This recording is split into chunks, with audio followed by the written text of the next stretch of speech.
Top of the group, simple one. In my opinion, it's the country that's going to win the World Cup. We have, hey guys, and welcome back to the Fan's Perspective. And yes, it must feel a bit weird seeing me in this environment. You usually see me on the way to the football, or most recently uploading that chat video. But this is the start of a new regime on the channel. Obviously, club football, well, most of it, apart from League One and below, which I will be going to some Cheltenham games, has been put a stop to because of a Winter World Cup. Now, I'm starting with today's video, which is my World Cup group stage prediction. Now, this has a very high possibility of going completely wrong, but this is why I make predictions. Have a look at my Premier League predictions. Some of them, they're doing all right. Other ones, I prefer not to speak, and yeah, so I'm going to be doing loads of other World Cup content for the likes of fan cams. I've just bought a mic. I'm going to try and interview fans at Box Park, at Wembley, to see if I can catch any fans before and after the game, so you can answer any questions. And if it does go well at the World Cup, I'm going to be trying to introduce this sort of content to the channel on club football as well.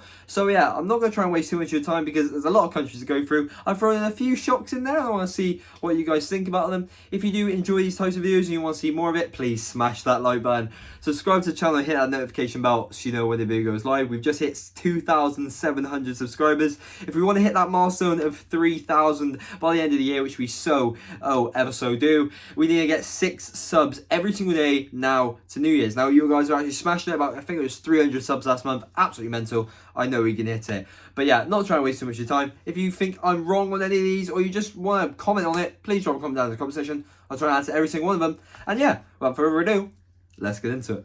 Just to clarify, I'm going to be ranking these groups so I go 4th, 3rd, 2nd, 1st. I thought it was the best way to do it, and it adds a little bit of suspense. So, starting off with the country which will obviously be playing the first game of the World Cup, the home nation, we have Qatar. I'll be honest, they've got a rather weak squad, and I understand usually the country at home has the home advantage, but they've got to be sitting bottom of the group for me.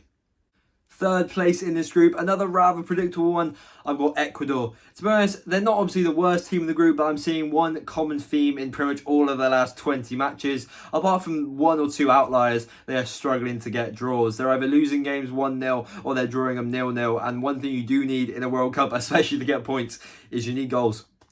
In 2nd place, I'm putting the African Cup of Nations champions, Senegal. Sadio Mane's just made it fit. They got other quality Premier League players such as Kouyaté, Koulibaly and Mendy of Chelsea, but I just don't think they're just strong enough to top the group.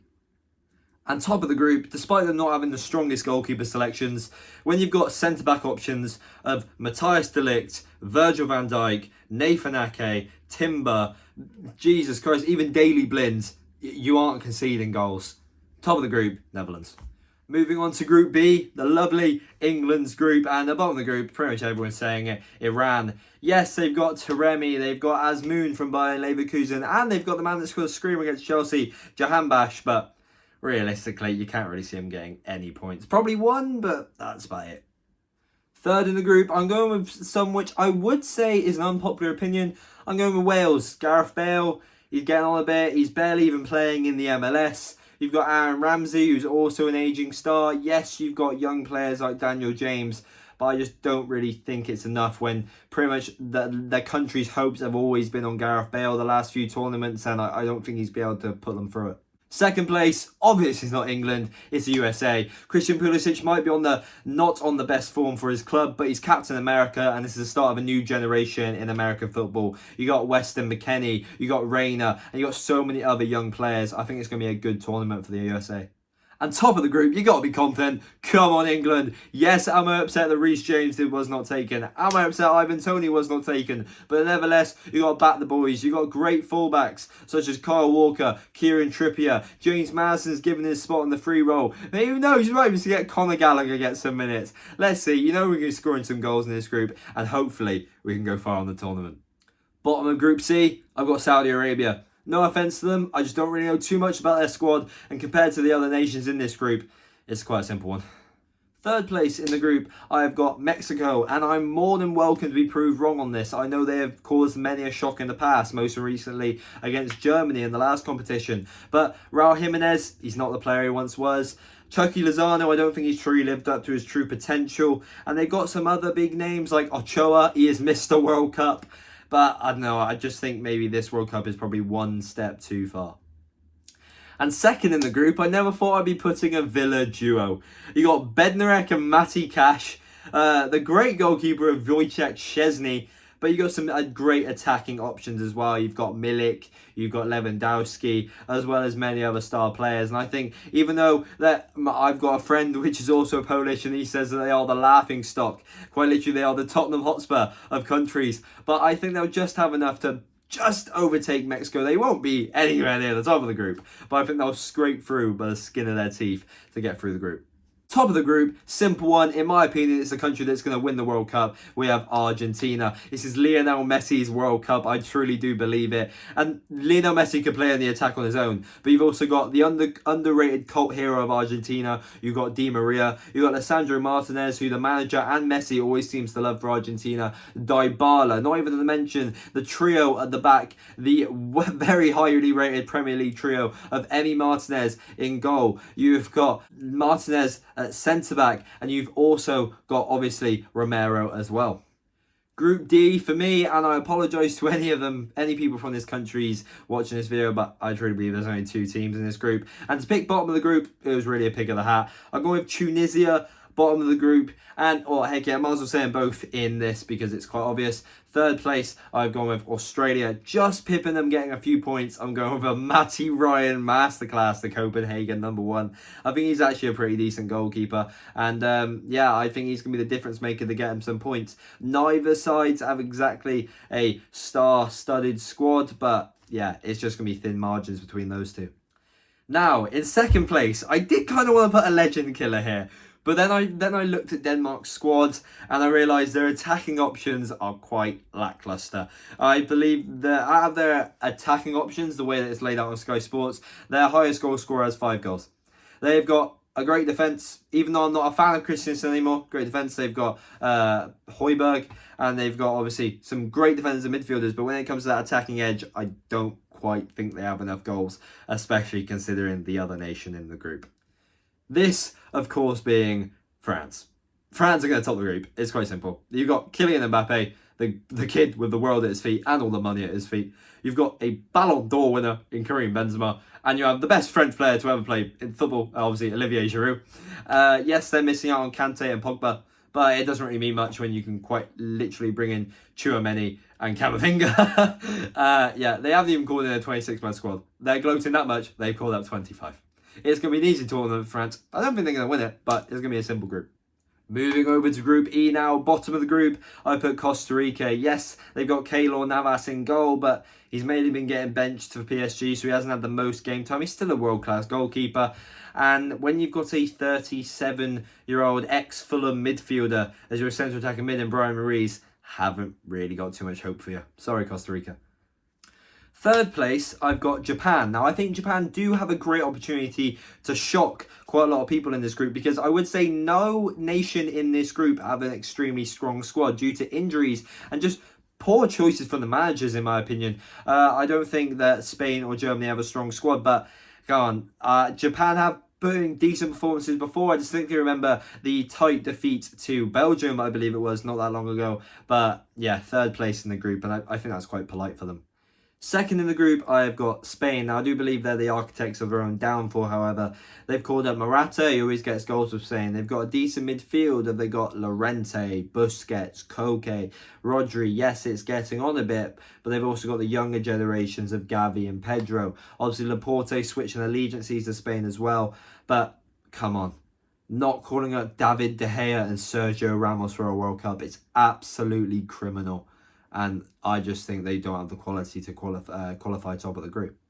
Looking back at it again, I do kind of apologise to any Germany fans watching this video. This is a much stronger squad than first anticipated. They've got 2 of the best goalkeepers in the world, Manuel Neuer and Ter Stegen. Some great centre-back options. Who do you want? Tony Rudiger, arguably one of the best centre-backs in the world. Schlotterbeck, Sule. They've got Gunter, Kerher, all these great defenders. Midfield options. Let's chuck in a Bayern Munich duo of Joshua Kimmich, who can play anywhere on the pitch. They've got Leon Goretzka, who grow about 4 times the size in the year. Gundogan, who's a proven winner. Oh, let's move to attack now. Kai Havertz, Champions League goal scorer, winner. You've got Thomas Müller, who is... he's an immovable object, mate. He will play football until he's 95. Leroy Sané, speed demon. Just thinking about it now, they're going to rip this group to shreds.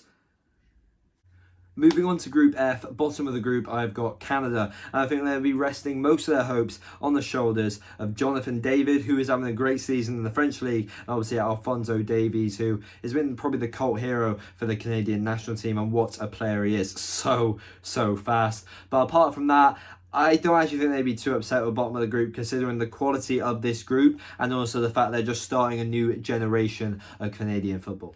Third place in the group, we've got our first shock of the video. We have got a Ballon d'Or winner heading out of the World Cup. Luka Modric is Croatia, will be finishing third in the group. Watch this space. Yes, I love Kovacic. You've also got Perisic, which is ripping the league apart at the moment. But I don't know, I just think Morocco are going to pull a madness. They haven't got the best defence. They haven't got the greatest star-studded attack anymore. The nation is growing older. There isn't too many young stars. Watch this space. Morocco are finishing second in this group. With a new coach and the new system, some of these Moroccan players have a point to prove. Hakim Ziyech, he's coming out of the dark. He's not having the best time at club football, but he's a different animal at international football. You've got Roman Saiz, which is a very calm centre-back and central defensive midfielder. You've got Hakimi. You've got so many players. And you've also got Bunu. He is such a good goalkeeper for Sevilla. He's starting goalkeeper. He's got Champions League football, Europa League football, and I actually do think he's going to work wonders in this. And I think they're going to keep a few clean sheets as well. Top of the group, you have to do it. You cannot bet against Kevin De Bruyne. That's my one rule in football. It's Belgium. They're a much older squad now. If you think about it, you got Vertonghen still going, Alderweireld still going, Witsel still going. It seems like the manager's staying with the old regime, going with the players that he trusts. Romelu Lukaku, he's out of form. But come on, you got to feel like Eden Hazard will do it for his country. De Bruyne will do it for his country. I think Mertens will do it even though he's playing Turkish League football. And yes, they've not got the squad that they once were. They're not the golden generation anymore. This is their last chance. But come on, you think if they're ever going to go far in the competition, it has to be this one. Bottom of Group G, I've gone with the Cameroon squad. Yes, they've got some names which people would know, like Mbeumo, Choupo-Moting, who's in great form in all fairness, Toko Ekambi, Abubakar, Zambo Anguissa, Inter Milan's Onana, just to name a few of them. But I think as a squad as a whole, they've got to finish bottom of the group. They're not exactly the strongest squad in the world. To make it to a World Cup is good for them, but yeah, it's about as far as they'll go in my opinion. Another shock here, third place in the group and sailing out. I've got Serbia, okay? Yes, they've got a very strong squad. Just saying some names here. Luka Jovic, Mitrovic, Vlahovic, and a player that I really do rate and I actually want to come to the Premier League was Filip Kostic. But now I've got to back my Swiss boys. This was the coldest celebration, the Albanian Eagle. Just throw it on screen now. But yeah, I think, yes, they've got a great attack. And to be fair, they've rarely lost the game in the last few years. And a lot of people saying they're underdogs for the entire World Cup. But nah, they're going out to my Swiss boys. I'm on the summer train. Watch this space. So, second in the group.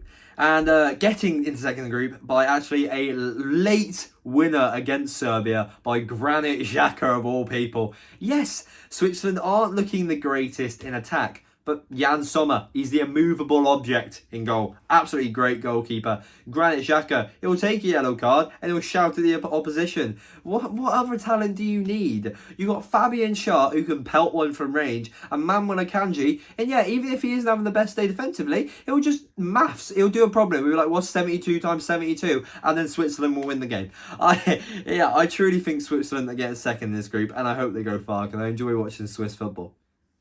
I do think Switzerland are going to go well, but I'm not an idiot. So top of the group and plain sailing the group and probably most of the World Cup, we've got Brazil. And this is one of the strongest squads I think you'll ever see at a World Cup.